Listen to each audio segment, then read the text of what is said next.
ఘటనపై స్పందించిన ప్రధాని మోడీకి ధన్యవాదాలు. ఉప ముఖ్యమంత్రి పవన్ కళ్యాణ్ తనయుడితో కలిసి సింగపూర్ నుంచి హైదరాబాద్కి జనసేన అధినేత. తిరుమల చేరుకున్న పవన్ సతీమణి అన్నాలేజినవు శ్రీ భూవరాహస్వామిని దర్శించుకుని తలనీలాల సమర్పణ, అన్ని మతస్థుల డిక్లరేషన్పై సంతకం, నేడు శ్రీవారి దర్శనం అన్నటువంటిది కొద్దిసేపటి క్రితం దర్శనం కూడా పూర్తి చేసుకున్నారు.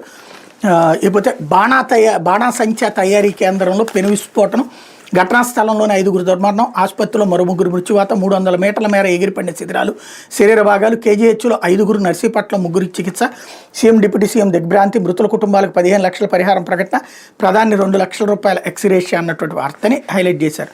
ఇకపోతే సమగ్రాభివృద్ధి ధ్యేయం అంటూ మంత్రి నారా లోకేష్ వెల్లడి. మంగళగిరి సమీపంలోని చినకాకాని వద్ద 100 పడకల వైద్యశాలకు శంకుస్థాపన, అన్ని ప్రాంతాలు సమగ్రాభివృద్ధి చెందాలందే కూటమి ప్రభుత్వ లక్ష్యమని మంత్రి నారా లోకేష్ అన్నారు. గుంటూరు జిల్లా మంగళగిరి సమీపంలో చినకాకాని వద్ద 52.2 కోట్లతో నిర్మిస్తున్న 100 పడకల వైద్యశాలకు ఆదివారం ఆయన శంకుస్థాపన చేశారు. ఆ తర్వాత జరిగిన సభలో మంత్రి మాట్లాడుతూ రాష్ట్రంలో అన్ని అసెంబ్లీ నియోజకవర్గాల్లో 100 పడకల వైద్యశాల నిర్మించాలని ముఖ్యమంత్రి చంద్రబాబు చెప్పారు. ఇక్కడ ఆసుపత్రి నిర్మాణానికి 2 మంత్రివర్గ సమావేశంలో అనుమతులు మంజూరు చేయించా, నిర్మాణం ఏడాదిలోనే పూర్తి చేసి ప్రజలకు అంకితం చేస్తా అన్నటువంటి వార్తని హైలైట్ చేశారు. ఇకపోతే విశాఖ ఉక్కుకి ప్యాక్